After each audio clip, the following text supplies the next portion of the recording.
السلام علیکم ورحمۃ اللہ۔ امید ہے تمام سامعین و ناظرین بخیر و عافیت سے ہوں گے۔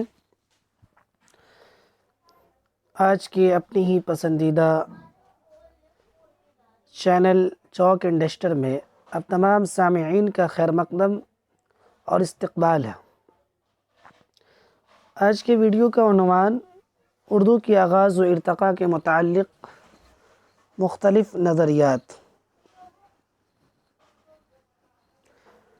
اردو کے متعلق بہت سارے نظریات ہیں کہ ان کی جائے پیدائش کہاں ہے۔ آئیے ان کے بارے میں تفصیل سے جاننے کی کوشش کرتے ہیں۔ اردو کے آغاز و ارتقاء کے متعلق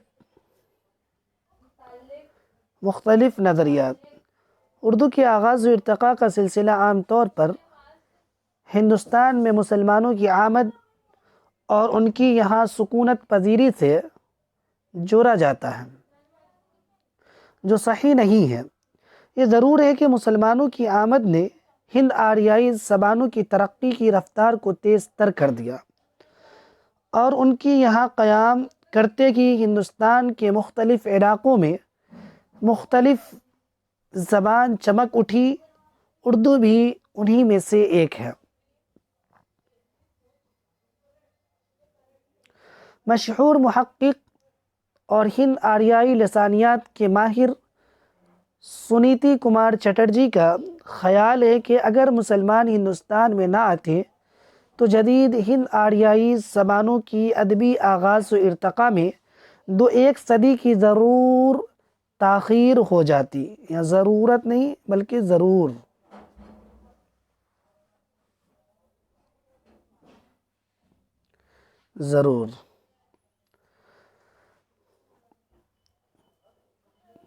اردو کے آغاز و ارتقاء کے مختلف نظریات۔ نمبر 1، سید سلیمان ندوی اپنی تصنیف نقوش سلیمانی۔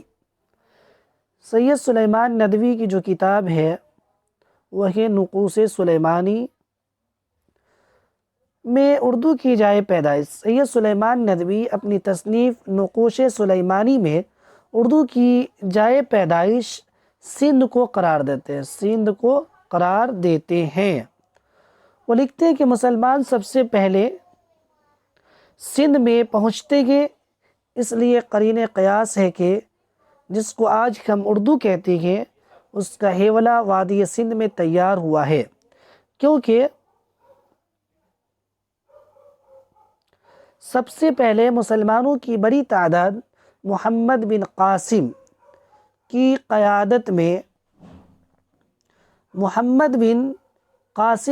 قیادت میں شمالی مغرب کے بحری راستے سے ہندوستان میں داخل ہوئے اور 711 عیسوی میں سندھ کو فتح کر کے اسے اسلامی حکومت کا ایک صوبہ بنا لیا۔ یہ مسلمان عرب تھے اور جو زبان بولتے ہوئے وہ یہاں آئے تھے وہ عربی تھے۔ چند وجوہات کے باعث وہ پورے ملک میں نہ پھیل سکے اور تقریباً 300 سال تک وادی سندھ میں ہی مقیم رہے۔ اس طویل عرصہ کے دوران عربوں اور مقامی باشندوں کے درمیان میل جول اور سماجی روابط بڑھتی رہی۔ اس بنا پر وہ کہتے ہیں کہ اردو کا ہیولہ یہاں پر غلط لکھا ہوا،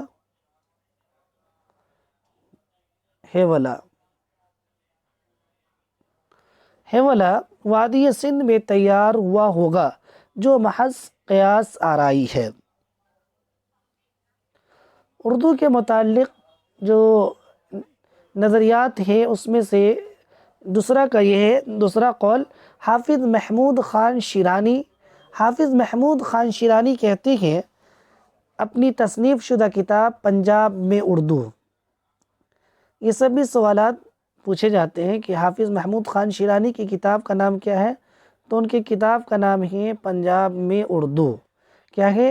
پنجاب میں اردو۔ وہ کہتے ہیں کہ اردو پنجاب میں پیدا ہوئی اور وہیں سے ہجرت کر کے دہلی پہنچی۔ حافظ محمود خان شیرانی کا قول ہے کہ اردو پنجاب میں پیدا ہوئی اور وہیں سے ہجرت کر کے دہلی پہنچی۔ وجہ تسمیہ یہ ہے کہ دوسری بار مسلمان 10ویں صدی عیسوی کے ربوع آخر میں غزنی کے بادشاہ امیر سبکتگین کے سرکردگی میں درہ خیبر سے ہو کر پنجاب میں داخل ہوئی۔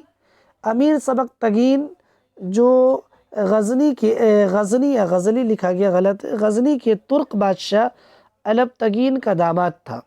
ان کی وفات کے بعد وہ اپنے فرزند و ارجمند سلطان محمود غزنوی کو جانشین بنایا۔ پنجاب اور ہندوستان کے دوسرے علاقوں پر پے در پے حملوں کا سلسلہ شروع ہوا۔ غزنی سلطنت کے قیام کے بعد دھیرے دھیرے مسلمان سارے پنجاب میں پھیل گئے۔ وادی سندھ میں وارد ہونے والے مسلمان کے برخلاف فارسی بولتے ہوئے آئے تھے۔ ان میں سے کچھ کی مادری زبان ترکی تھی اور کچھ کی فارسی، کیونکہ سلطان محمود غزنوی خود ایک ترکی نسل بادشاہ تھا۔ پنجاب میں مسلمانوں نے تقریباً 200 سال تک قیام کیا۔ اس مدت میں ان کی اور اہل پنجاب کے درمیان مضبوط سماجی روابط قائم ہو گئے۔ یہاں روابط غلط ہے، روایت لکھا ہوا ہے، ہو گئے۔ اس گہرے میل جول اور مضبوط سماجی روابط کی بنیاد پر حافظ محمود خان شیرانی نے یہ نتیجہ اخذ کیا ہے کہ وہ زبان جسے ہم اردو کہتے ہیں سرزمین پنجاب میں پیدا ہوئی اور وہیں سے ہجرت کر کے دہلی پہنچی۔ حافظ محمود خان شیرانی اس نظریے کو اپنی کتاب پنجاب میں اردو میں بڑے مفصل اور مدلل انداز میں پیش کیا ہے۔ تیسرا قول جو ہے نصیر الدین ہاشمی کا ہے۔ ان کا خیال ہے کہ اردو کی جائے پیدائش دکن ہے۔ اردو کی جائے پیدائش کہاں ہے؟ وہ دکن میں پیدا ہوئی۔ وہ اپنی تصنیف کردہ کتاب دکن میں اردو میں لکھتے ہیں کہ فتح دہلی کے پورے 100 سال بعد علاء الدین، یہاں پر علاء الدین غلط ہے،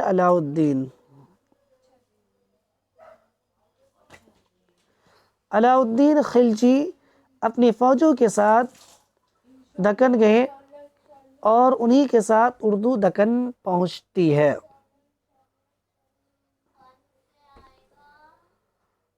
چوتھا قول، اردو کی ابتدا کے بارے میں محمد حسین آزاد نے اپنی تصنیف شدہ کتاب آب حیات میں جو بات کہی ہے اس کا بھی ذکر یہاں بیجا نہ ہوگا۔ وہ لکھتے ہیں کہ اتنی بات ہر شخص جانتا ہے کہ ہماری اردو زبان برج بھاشا سے نکلی ہے اور برج بھاشا خاص ہندوستانی زبان ہے۔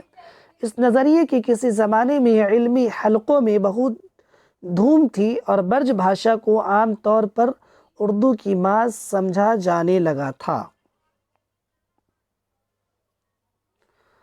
اردو کے آغاز سے متعلق ایک اور نظریہ اردو کے کھڑی بولی سے نکلنے کا ہے۔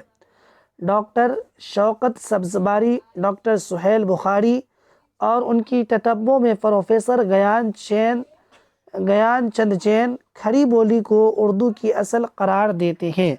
وہ لکھتے ہیں کہ اردو کی اصل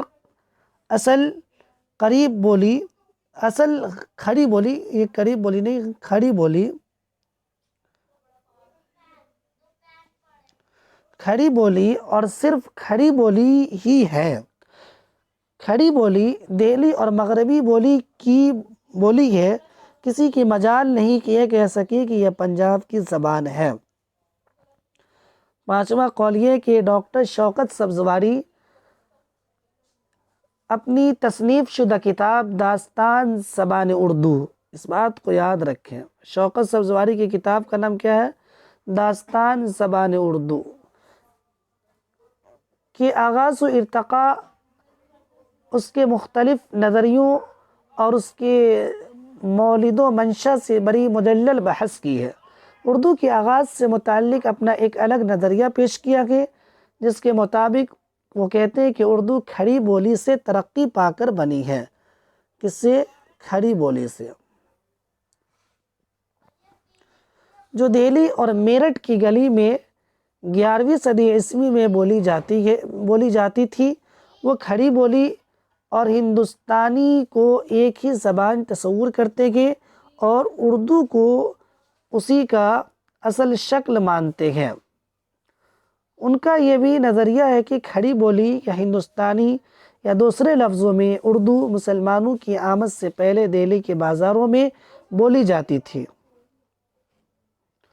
وہ لکھتے ہیں کہ اردو ہندوستان سے ترقی پا کر بنی جو دہلی، میرٹھ اور اس کے گرد و نواح میں بولی جاتی تھی۔ جب مسلمان فاتحانہ شان سے دہلی میں داخل ہوئے تو ہندوستانی دہلی کے بازاروں میں بول چال کی حیثیت سے رائج تھی۔ امیر خسرو نہیں بلکہ امیر خسرو،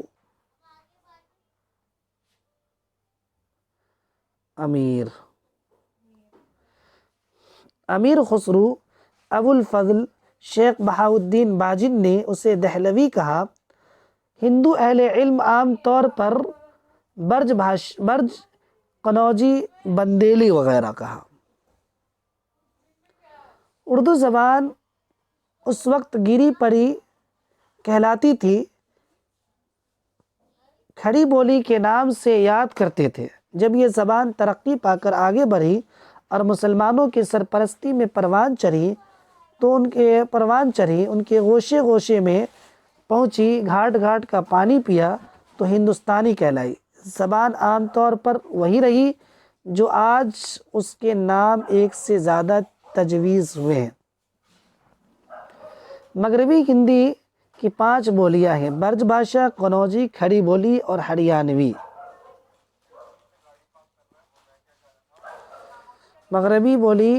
مغربی ہندی کی 5 بولیاں: برج بھاشا، قنوجی، کھڑی بولی اور ہریانوی۔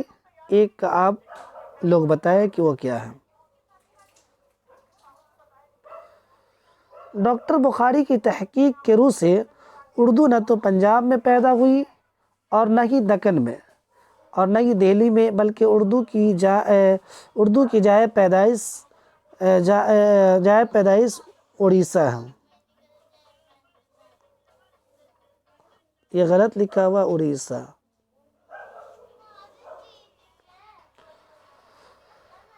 پروفیسر مسعود حسین خان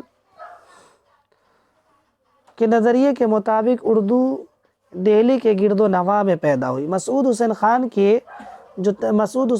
کی جو تصنیف شدہ کتاب ہے اس کا نام مقدمہ تاریخ زبان اردو، مقدمہ تاریخ زبان اردو۔ یہ کتاب بہت مقبول ہوئی اور مسعود حسین کا قول فیصل کے مانند اردو دانوں کے درمیان تسلیم ہوئی۔ یہ چند باتیں تھیں، آپ اسے اپنی کاپی میں ضرور نوٹ کر لیں اور سب کے نام کے ساتھ ان کے نظریات کو بھی نوٹ کر لیں تاکہ یاد کرنے میں آسانی ہوگی۔ تو انہی چند باتوں کے ساتھ میں اپنی ویڈیو کو ختم کرتا ہوں۔ السلام علیکم۔